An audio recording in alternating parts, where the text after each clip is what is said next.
Bismillahirrahmanirrahim. Assalamualaikum warahmatullahi wabarakatuh. Berjumpa lagi dengan Sigit Agung belajar online. Ya, yang namanya belajar, kita apapun yang kita pelajari itu adalah pembelajaran ya. Kali ini kita akan belajar cara menulis surat dinas atau yang dinamakan surat resmi. Makanya untuk kali ini tolong yang melihat atau yang mendengarkan tolong dipahami apa yang nanti kami jelaskan. Jangan lupa apabila ada pertanyaan apapun yang ditanyakan bisa melalui kolom komentar. Oke, selanjutnya kita bahas tentang cara penulisan surat dinas.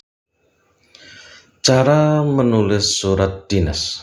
Tolong anak-anak semuanya diperhatikan cara penulisan surat dinas. Nah, ini adalah pengertian dari surat dinas atau pengertian dari surat dinas ya, atau surat resmi. Surat dinas atau surat resmi adalah surat resmi yang ditulis atau dikirim oleh sebuah instansi atau kantor atau lembaga untuk keperluan dinas. Surat dinas harus ditulis dengan bahasa yang baku serta memperhatikan kaidah kebahasaan yang benar. Tolong setelah kalian melihat dan mendengar, tetap ditulis di buku yang kalian sudah siapkan.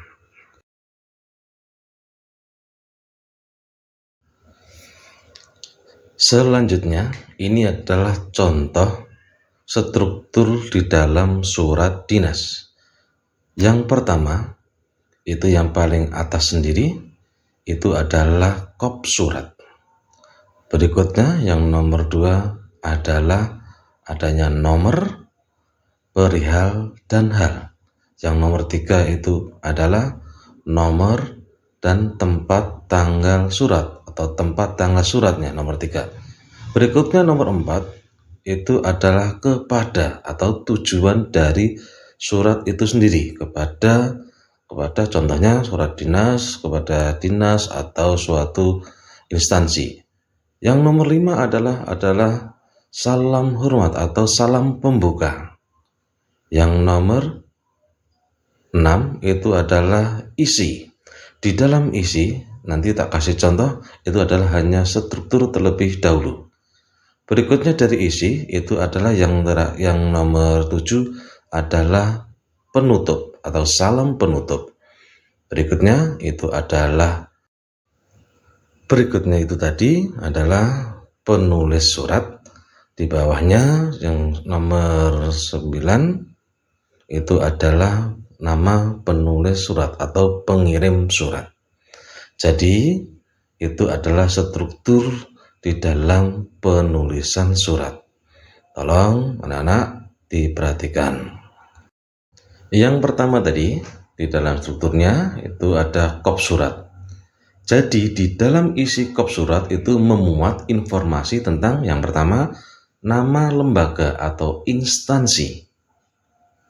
Berikutnya atau adanya alamat lengkap di dalam instansi. Berikutnya ada logo atau lambang, itu jika ada. Contohnya tolong diperhatikan di bawahnya itu adalah organisasi siswa intrasekolah. Itu contoh yang telah kami tulis. Contohnya seperti itu, tolong diperhatikan. Itu adalah contoh dari kop surat. Diperhatikan, oke?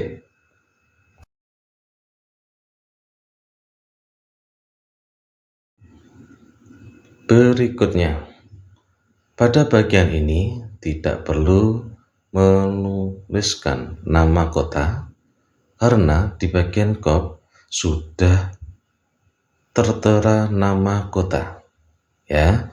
Jadi itu bisa ditulis atau tidak di dalam nama atau tempat dan tanggal surat. Jadi keterangannya seperti itu. Di dalam nomor 2, di situ adalah tempat dan tanggal surat. Di nomor 3, di situ ada nomor, lampiran, dan perihal.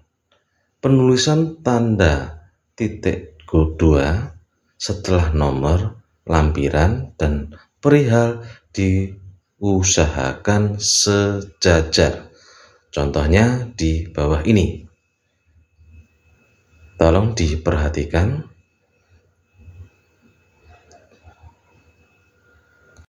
Berikutnya, yang nomor 4, alamat tujuan surat. Nah, itu ada aturannya. Aturan sebagai apa? Aturan untuk penulisan alamat tujuan surat. Yang pertama, tidak perlu menggunakan kata kepada, tetapi langsung menggunakan kata yang terhormat. Berikutnya, aturan yang kedua, tidak perlu menggunakan kata sapaan.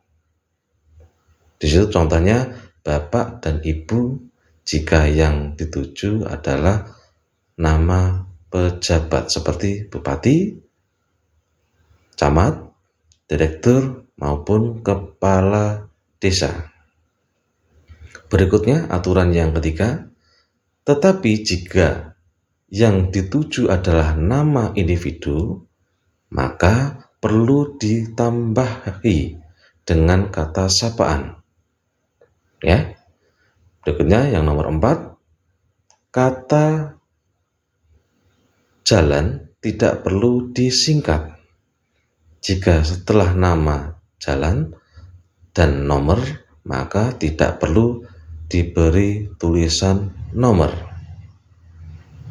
Berikutnya untuk aturan yang kelima, sebelum nama, kota tidak perlu ditulis atau diberi kata di.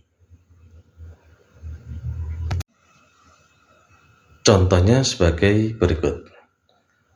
Contoh 1, yang terhormat Bupati Batang, Jalan Kartini 1, Batang. Nah, itu contoh 1. Contoh 2, yang terhormat Ibu Puji Astuti, Jalan Delima 10, Pekalongan. Jadi, jalan di dalam penulisan tidak perlu ditulis nomor. So, tolong diperhatikan dari contoh 1 dan contoh 2 untuk penulisannya.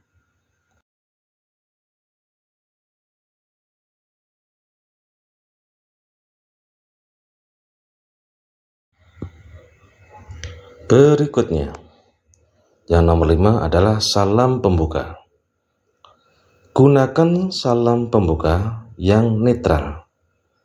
Penulisan salam pembuka diakhiri dengan tanda koma.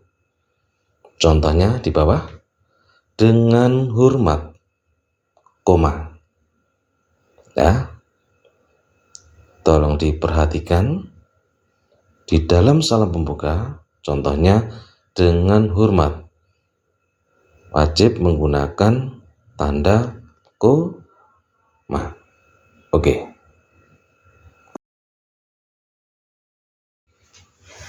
Berikutnya, yang nomor 6, isi surat.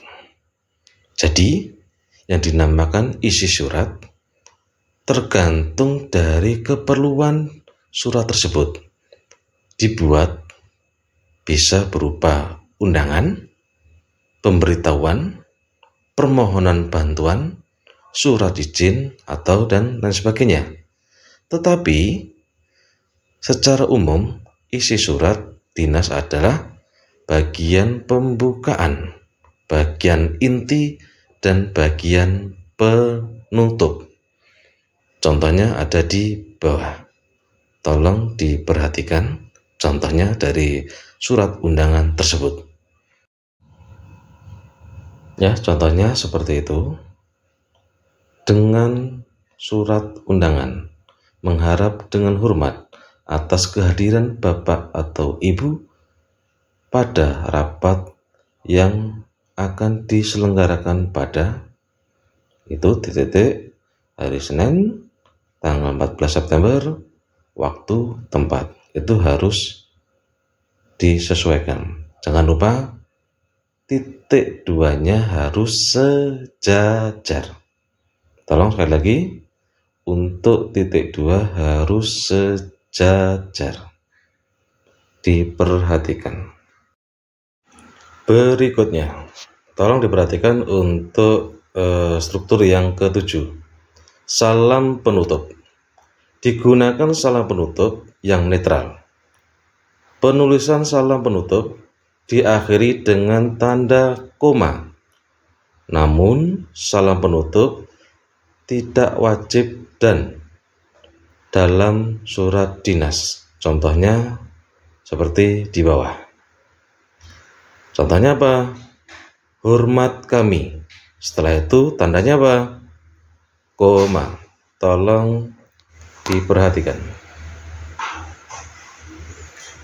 Berikutnya untuk struktur yang ke-8. Jabatan, koma, nama, dan tanda tangan pengirim surat itu wajib ada, karena di dalam surat itu wajib penulisnya itu atau pengirimnya itu dicantumkan. Contohnya ada di bawah. Contohnya kepala desa, koma, tanda tangan, setelah itu baru nama terang. Maksudnya nama terang di situ adalah nama lengkap dari kepala desa atau instansi yang dikirimi dari surat resmi atau surat dinas itu sendiri. Oke? Berikutnya, yang nomor 9 itu ada tulisan tembusan. Tembusan maksudnya di situ adalah seseorang yang dianggap perlu yang mengetahui tentang isi surat tersebut.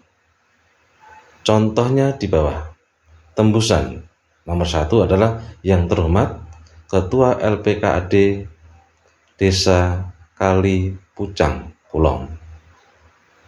Contoh kedua, yang terhormat Ketua BPD Desa Kali Pucung Kulon. Hal seperti itu tolong diperhatikan contoh-contoh yang ada di bawah. Oke. Bila ada pertanyaan, tolong anak-anak semuanya nanti bisa ditulis di kolom komentar. Oke? Berikutnya, anak-anak, tugas kalian adalah itu sebagai nanti pengurus OSIS. Contohnya ya, itu nanti kalian adalah membuat surat permohonan. Nanti ditulis di kertas. Besok nanti sudah waktunya kita masuk, nanti kita akan cek bersama. Tolong apa yang ditulis pada saat ini diperhatikan, nanti jangan lupa juga dikerjakan. Terima kasih atas perhatiannya. Jangan lupa tetap semangat di dalam belajar, dan tidak lupa salam sehat untuk kita semua. Terima kasih. Assalamualaikum warahmatullahi wabarakatuh.